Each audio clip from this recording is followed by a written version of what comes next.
तो चलिए आज बात करते हैं एक ऐसी कहानी की, एक ऐसे परिवार की कहानी जो एक भूतहा बंगले में रहने गया और वहां उनका सामना हुआ एक ऐसे खौफ से जो नदी के अंधेरों से निकल कर आता था। कहानी की शुरुआत होती है एक चेतावनी से। एक बहुत ही सीधी लेकिन डरावनी चेतावनी। बंगले का केयरटेकर भुवन उनसे कहता है, गांव के लोग दिन ढले नदी पोखर नहीं टापते हैं। सुनने में तो ये एक मामूली सी बात लगती है ना, पर असल में इसी एक लाइन में बहुत गहरा खौफ छिपा हुआ था। तो पहला हिस्सा है एक तूफानी स्वागत। एक नया घर, एक अजीब सी चेतावनी और एक बहुत ही उलझन भरी पहली रात।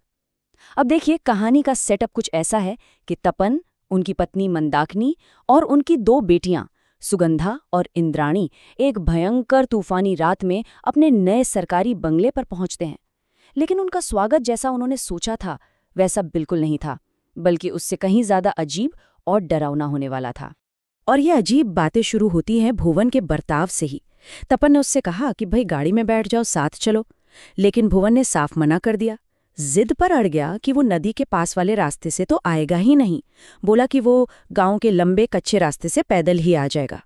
मतलब रात के अंधेरे में नदी के पास जाने से उसका डर साफ साफ दिख रहा था। लेकिन बात यहीं खत्म नहीं होती।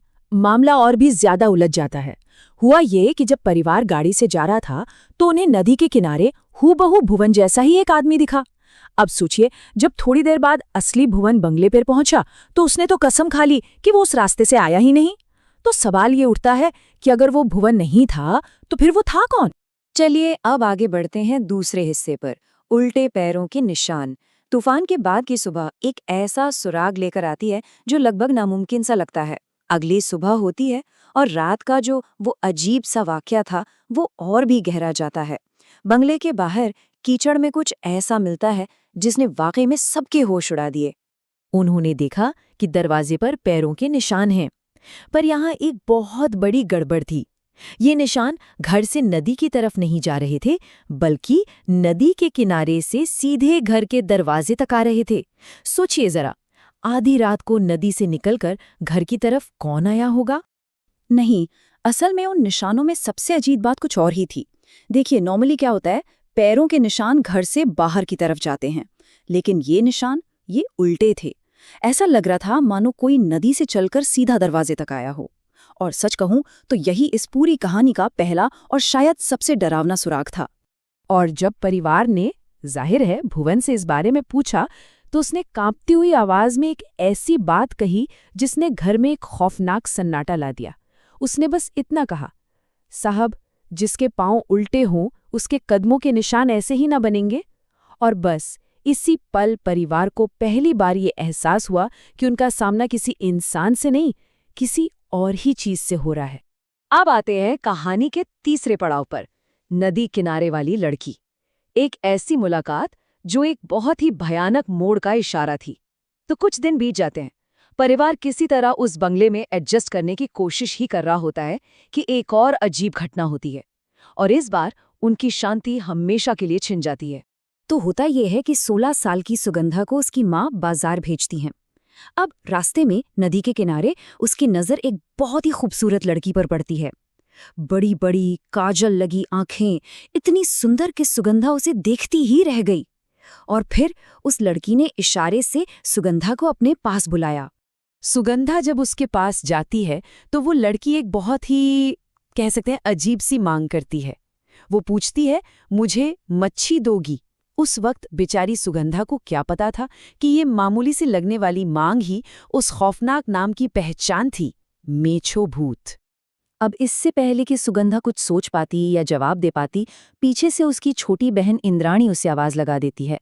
और बस पलक झपकते ही जैसे ही सुगंधा मुड़कर उस लड़की की तरफ देखती है, वो वहां थी ही नहीं, जैसे हवा में गायब हो गई हो, मानो कभी वहां कोई था ही नहीं। और अब भूत की वापसी। अंधेरा होने के बाद घर लौटने का सफर एक भयानक पीछा बन जाता है। देखिए, उसी दिन शाम को सुगंधा की जिंदगी का शायद सबसे डरावना सफर शुरू होने वाला था। उसे बाजार से लौटने में देर हो जाती है, अंधेरा घिराता है और उसे अकेले उसी नदी के किनारे वाले रास्ते से घर वापस आना था। वो जैसे ही नदी के पास पहुंचती है, अचानक उसे सड़ी हुई मछली की एक बहुत ही तेज घिनौनी गंध आने लगती है। मतलब इतनी तेज गंध कि बर्दाश्त करना मुश्किल हो जाए। ऐसा लगा जैसे कोई चीज ठीक उसके सामने खड़ी है। घबराकर उसने अपनी चाल तेज कर दी, लेकिन तभी उसे एहसास हुआ कि उसके बगल में एक और परछाई चल रही है, और वो परछाई उसकी अपनी नहीं थी। वो जितनी बार भी डर के मारे पीछे मुड़कर देखती, वहां कोई भी नहीं होता था। और फिर उसके कानों में एक डरावनी सी फुसफुसाती हुई आवाज गूंजी, मुझे मछली दो।